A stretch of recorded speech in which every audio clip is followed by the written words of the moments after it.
Hello MPPSC aspirant, स्वागत है आप सभी का अपने यूट्यूब चैनल एमपीपीएससी वाले में। So without wasting any time let's jump into the topic. एक बहुत ही इम्पोर्टेंट एक्ट है चार्टर एक्ट ऑफ 1793, जिसके हम कुछ इम्पोर्टेंट फीचर्स पढ़ेंगे।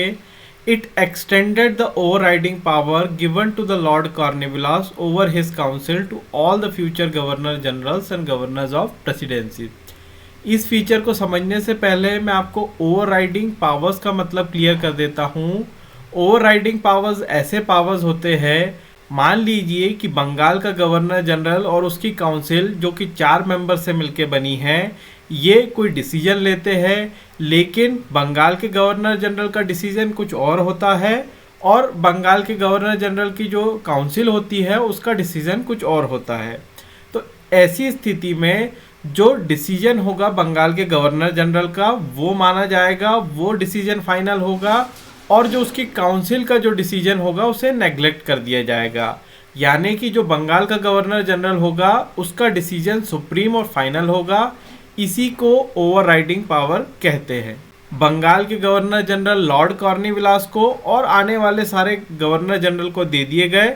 साथ ही साथ जो प्रेसिडेंसीज के गवर्नर्स होते थे, जैसे बंगाल और मद्रास की प्रेसिडेंसी के गवर्नर्स, इनको भी ये ओवरराइडिंग पावर्स दिए गए कि अगर बंगाल और मद्रास की प्रेसिडेंसीज के गवर्नर्स का अपनी काउंसिल के साथ कोई मतभेद हो जाता है तो जो प्रेसिडेंसीज के जो गवर्नर होंगे उनका डिसीजन फाइनल होगा।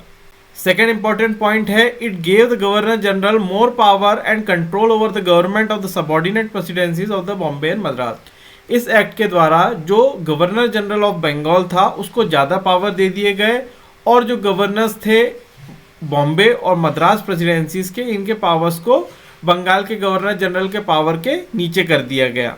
और साथ ही साथ जो कंट्रोल था बंगाल के गवर्नर जनरल का वो इन 2 प्रेसिडेंसीज की गवर्नमेंट्स पे भी हुआ करता था। थर्ड इंपॉर्टेंट पॉइंट है, it extended the trade monopoly of the company in India for another period of 20 years. इस एक्ट के द्वारा ब्रिटिश ईस्ट इंडिया कंपनी को भारत के साथ व्यापार करने के लिए 20 सालों का और एक्सटेंशन मिल जाता है।